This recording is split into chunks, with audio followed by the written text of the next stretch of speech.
It should come as no surprise that the day I almost got my face clawed off by a vicious monster was a Thursday. Since pretty much the beginning of time, according to my dad and his dad and his dad's dad and his dad's dad's dad, etc., bad things have happened to my family on Thursdays. A few examples.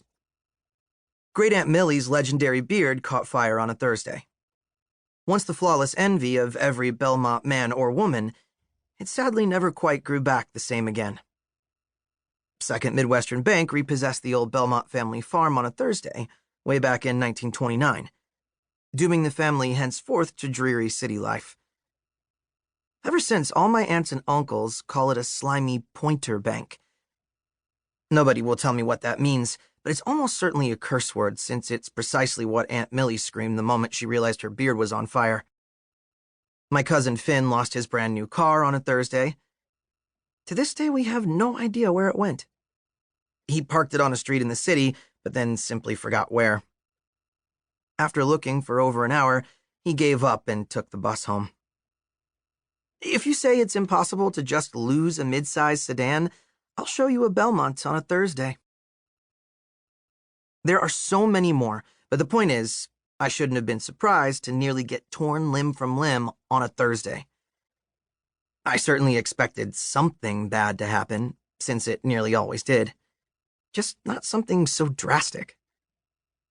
I thought maybe I'd get gum stuck in my hair, or perhaps Perry would try to stuff me in the toilet in the fourth stall of the boys' locker room again. Which was actually almost as bad as getting attacked by a monster, since this particular toilet was so notorious it even had its own name, the Super Bowl.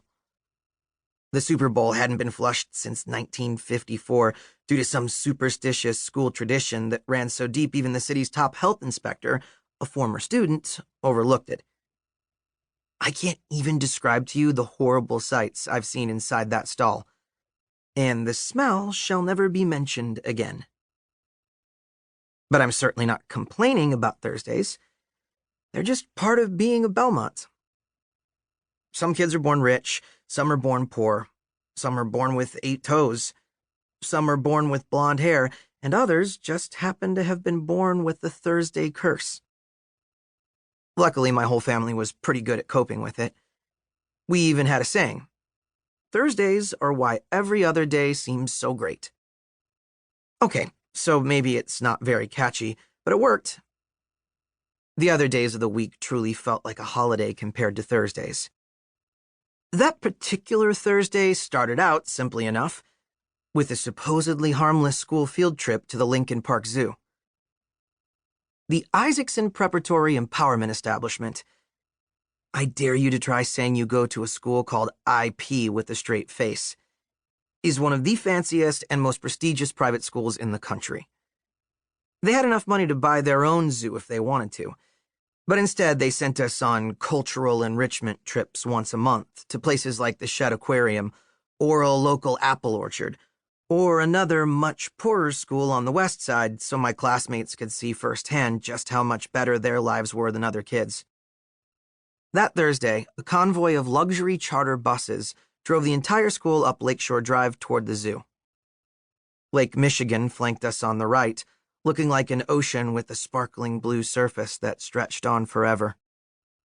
My first goal, after stepping off the bus at the entrance to the Lincoln Park Zoo, was to find Edwin. That was the good part about field trip Thursdays, getting to hang out with my best friend all day. Edwin was easily the most popular kid at the PE. And perhaps also the richest. And maybe that's not a coincidence. Not that being wealthy was rare for the PE's students.